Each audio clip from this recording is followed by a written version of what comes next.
December 24th, 1857, Christmas Eve. Savannah, Georgia. The night one enslaved woman turned the South's wealthiest family into a massacre. Her name was Phyllis, 28 years old, a house slave at Riverbend Plantation, trained to serve in silence, to smile while suffering. But that night Phyllis picked up a firewood axe, and she killed Jonathan, Paul, Samuel, Thomas, 4 brothers, 4 masters, 4 demons in fine suits. In less than 3 minutes, their Christmas feast became a blood-soaked nightmare. Phyllis wasn't insane. She was driven by love betrayed, by freedom denied, by the murder of Isaiah Carter, the man she loved. This is the true story of Phyllis, the woman who turned Christmas Eve into a night of vengeance. Before we begin tonight's story, let me ask you something. Where are you watching from right now, and what time is it there? Don't forget to like and subscribe for more real-life stories. While the city of Savannah glowed with Christmas candles, the slave quarters of Riverbend Plantation trembled in a different kind of light. The moon that night, it hung low and heavy, like a witness too tired to look away from what it had seen before and would see again. But December 24th, 1857 would be different. This night would mark the end of watching and the beginning of reckoning. Phyllis. She sat near the dying fire in the quarters, her dress stiff with ash and memories. 28 years of service, 28 years of perfection, 28 years of being the invisible hands that polished silver, while her soul tarnished black. Her eyes, they had stopped reflecting light months ago. Ever since Isaiah Carter's name became a whisper carried on Georgia wind, ever since promises turned to lies and lies turned to graves. The Chamberlain brothers, they thought they knew her. Jonathan, the eldest at 42, who quoted Shakespeare while ordering whippings. Paul, 38 years of twisted appetites hidden behind gentle smiles. Samuel, the preacher who found God in every lash of the whip. And Thomas, the youngest at 28, whose temper burned hotter than the fires of hell he promised awaited disobedient slaves. 4. Men who inherited more than land when their father died. They inherited a legacy written in blood, bound in leather ledgers and sealed with the screams of those they claimed to own. But ownership, that's just a word on paper. And paper burns. The story of this night, it begins not with axes and blood, but with hope.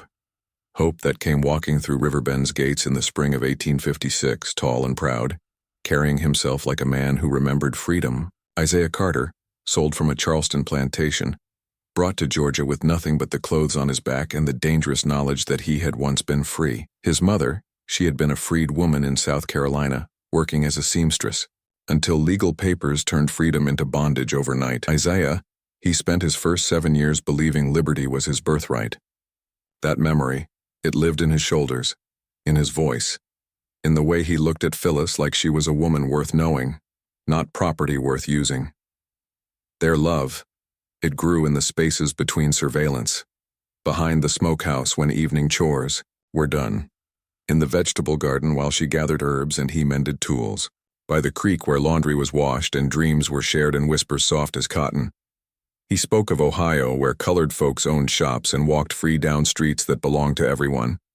She listened with a heart that had forgotten how to hope until he reminded it how to beat with purpose. They dreamed of children who would grow up with last names instead of scars, of mornings that began with their own choices instead of someone else's commands. And then came the promise that would seal their fate. October 1857, the parlor of the big house. Jonathan Chamberlain, master of lies dressed as generosity, called Phyllis inside. The fire crackled, the room warm with tobacco smoke, and the scent of power exercised without conscience. "Phyllis," he said, swirling his brandy like liquid amber.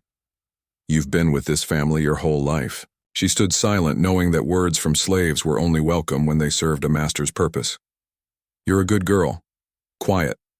The kind of help that makes a household run smooth." He paused, letting his words sink in like hooks. "I've noticed, you seem different lately. Happier." Her heart began to race, but her face remained a mask of obedience. "That boy, Isaiah. You care for him. Not a question. A trap being set with surgical precision. You want to be free, don't you, both of you? Freedom." The word hung in the air like incense, intoxicating and dangerous. "Work hard through Christmas," Jonathan continued, his smile cold as December wind. Keep your head down. Make this house shine like the jewel it is, and come spring. He let the promise dangle like a carrot before a starving horse. Maybe I'll write those papers. Hope, the most beautiful poison ever invented, because once you taste it, everything else turns bitter. Phyllis walked out of that parlor carrying more than empty glasses. She carried possibility. She carried dreams that seemed close enough to touch. That night she told Isaiah everything, their foreheads pressed together by the creek, planning a future that felt real for the first time in their lives. But the Chamberlain family, they had never intended to honor any promise made to slaves, because to them, promises to property weren't promises at all. They were just sounds that kept the machinery of oppression running smooth. December 8th, 1856. The date when hope died and something else was born. Phyllis was hanging laundry when the news came like a dagger to the heart. Isaiah had been sold, overnight, without warning, without goodbye, chained to a wagon with 3 other souls and shipped 2 counties west to a man named Patterson, known across Georgia for his creative cruelties. "Where?" she whispered to Ezra, the field hand who brought the news. "Patterson's place.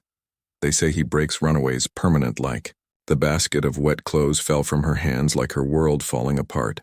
2 weeks later came the story that would transform grief into something far more dangerous. Isaiah had tried to escape his second night at Patterson's plantation, made it almost to the county line before the dogs found his scent. They dragged him back breathing but broken. Patterson, he believed in making examples that other slaves would remember. So he gathered everyone in the yard, tied Isaiah to the old oak tree, and began his lesson. First the whip, then the brand, then the systematic breaking of bones while others were forced to watch. Isaiah lasted 2 days, long enough to whisper Phyllis's name to the Georgia wind, long enough to remember mornings by the creek, long enough to die knowing that love, however brief, had been real. When the news reached Riverbend, carried by a traveling blacksmith who had witnessed the horror, Phyllis didn't scream, didn't cry, didn't collapse. She simply nodded, served dinner that evening with perfect efficiency, and began to plan. Because grief, when it has nowhere to go, doesn't disappear. It transforms into something harder than diamond and sharper than any blade ever forged. For the next year, Phyllis moved through Riverbend Plantation like a scholar studying her subjects.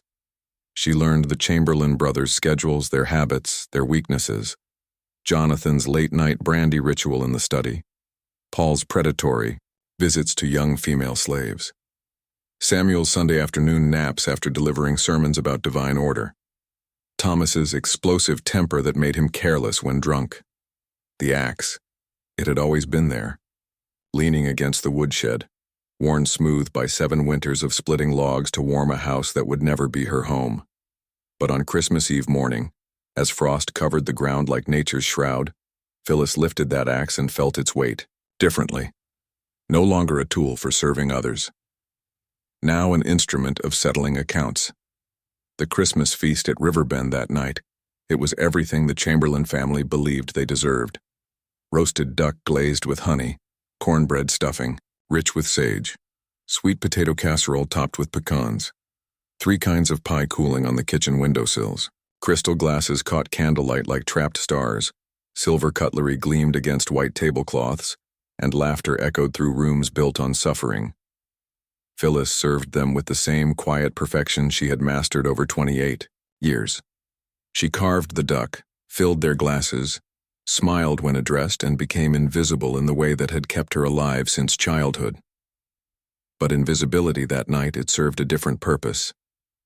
As the evening wore on, she watched them, separate into their familiar patterns, Jonathan retreating to his study with ledgers full of human profit and loss, Paul disappearing upstairs with Clara, a 15-year-old girl whose hands shook as she poured wine, Samuel settling by the fire with his Bible, quoting verses about divine order and blessed servitude, Thomas pacing the halls drunk and restless, looking for someone to punish for imagined slights.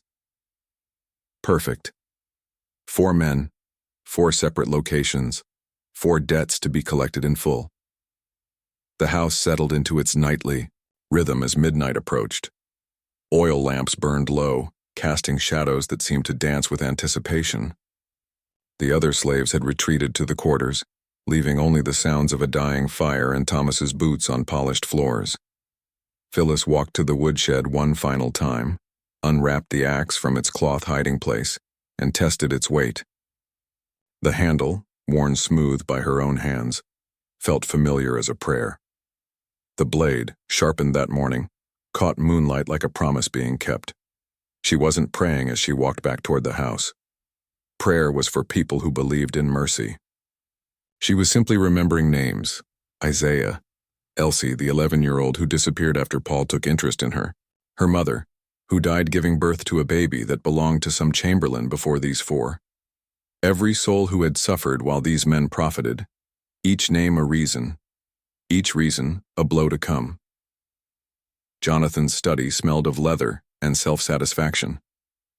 The master of Riverbend sat behind his father's desk, reviewing accounts by lamplight, calculating next year's profits from human misery.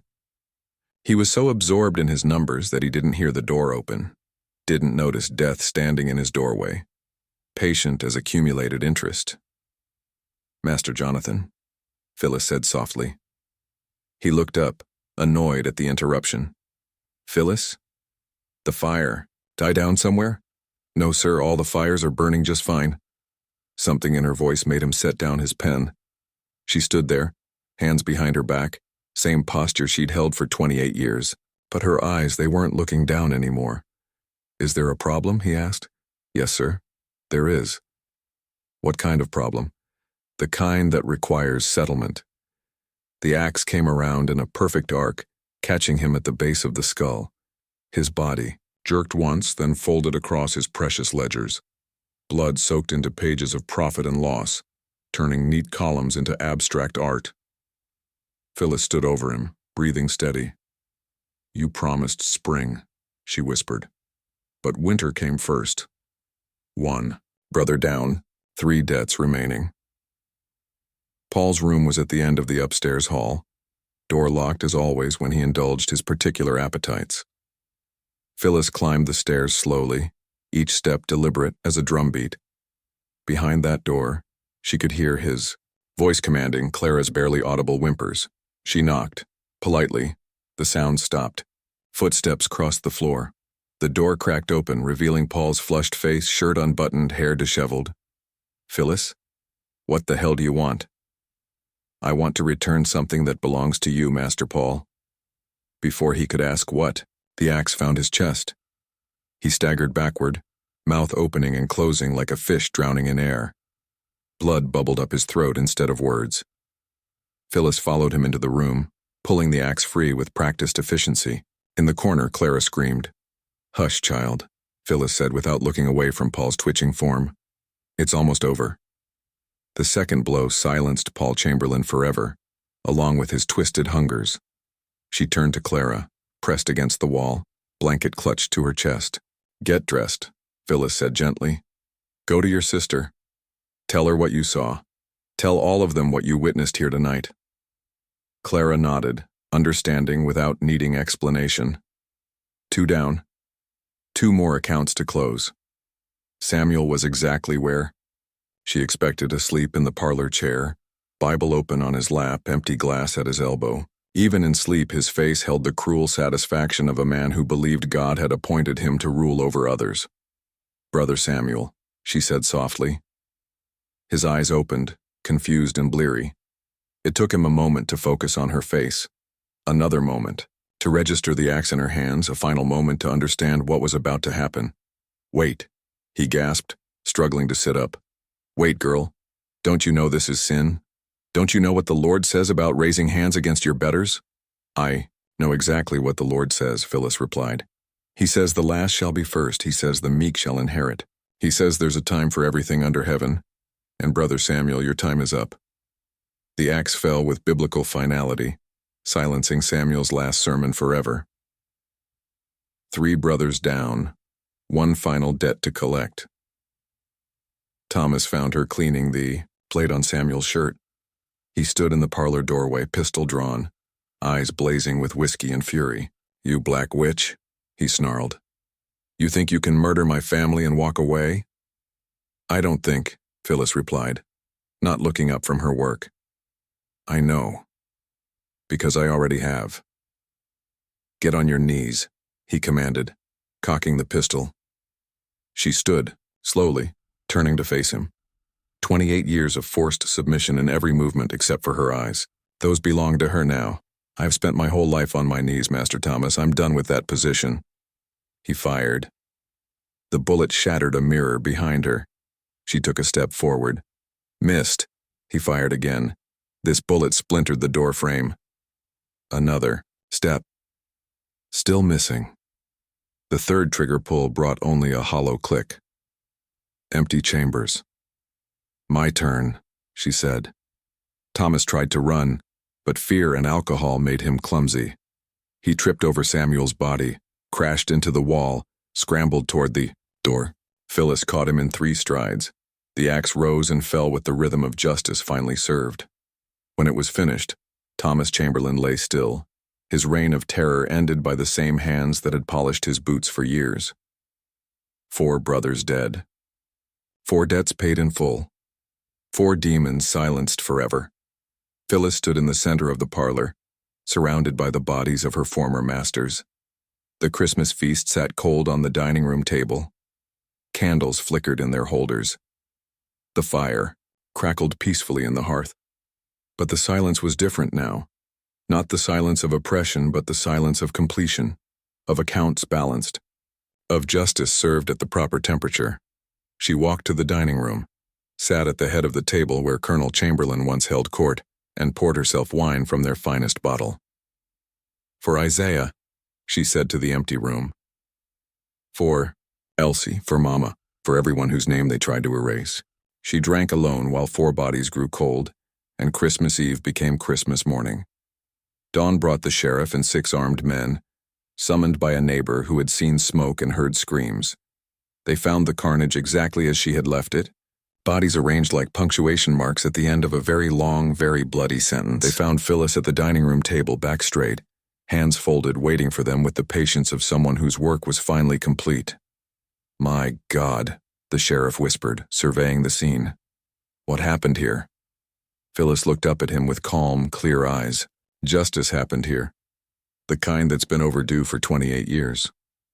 They bound her hands with rope that cut into her wrists, loaded her into a wagon, and took her away from Riverbend Plantation. As they rode through the gates, she turned, for one last look at the slave quarters. Faces peered from doorways and windows, some frightened, some shocked, but many wore expressions she had never seen before in those quarters. Many looked proud. The trial lasted 2 days, long enough to maintain the illusion of law, short enough to ensure the predetermined outcome. No defense attorney spoke for her. No witnesses testified to years of cruelty. No one mentioned Isaiah's broken bones or Clara's bruised innocence or the countless other horrors that had led to Christmas Eve 1857. The jury deliberated for 30 minutes. Guilty of murder in the first degree. The judge took 30 seconds to deliver sentence. Death by hanging. Throughout it all, Phyllis never spoke in her own defense. She sat straight-backed and silent, hands folded, eyes focused on something beyond, the courtroom walls. Some said she looked defiant. Others claimed she appeared mad. A few whispered she seemed peaceful. They were all wrong. She looked free. On the morning of her execution, they dressed her in white. The irony was lost on the officials, but not on the crowd of slaves who gathered at respectful distance from the gallows. White, the color of purity, of new beginnings, of accounts settled and debts paid in full. When asked for final words, Phyllis looked out over the assembled crowd. Her eyes found Clara, standing tall at 16. Found Lucy, her little sister, grown strong in the year since, that Christmas Eve. Found faces from Riverbend and plantations across 3 counties. "I did what they taught me," she said, her voice carrying clearly across the square. "I used the tools they gave me. I learned the lessons they provided. The only difference is, I applied them equally." The rope ended her voice, but not her story, because Stories like Phyllis's, they don't die on gallows. They spread like wildfire through slave quarters from Georgia to Virginia, from South Carolina to Alabama. They become songs coded in spirituals, names whispered between mothers and daughters, legends that grow stronger with each telling. Within a month, there were songs about the woman who chopped down the tree of evil and cleared the field of thorns. Children learned her name before they learned to read. Mothers told her story while nursing babies in the dark. The Chamberlain plantation was abandoned within 2 years. No overseer would take the position. No slave would work the fields, willingly. The grand house stood empty, windows broken, gradually swallowed by kudzu and memory. But Phyllis lived on. In every act of resistance, large or small, in every refusal to accept the unacceptable, in every moment when the oppressed remembered they were not powerless. Some say that on Christmas Eve, if you listen closely in places where injustice once reigned, you can still hear the sound of her axe splitting wood, or maybe splitting something harder, something that needed breaking for far too long. The story of Phyllis reminds us that history isn't just written by victors. Sometimes it's carved by the vanquished, one precise blow at a time, until the foundations of injustice crack and crumble under their own weight. She wasn't a saint.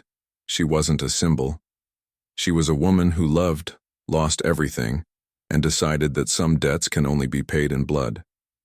And on Christmas Eve 1857 in a plantation house in Georgia, she collected every penny owed. The quiet ones you see aren't always the broken ones. Sometimes they're just the careful ones, waiting for exactly the right moment to remind the world that every person has a breaking point, and every person has access to an axe.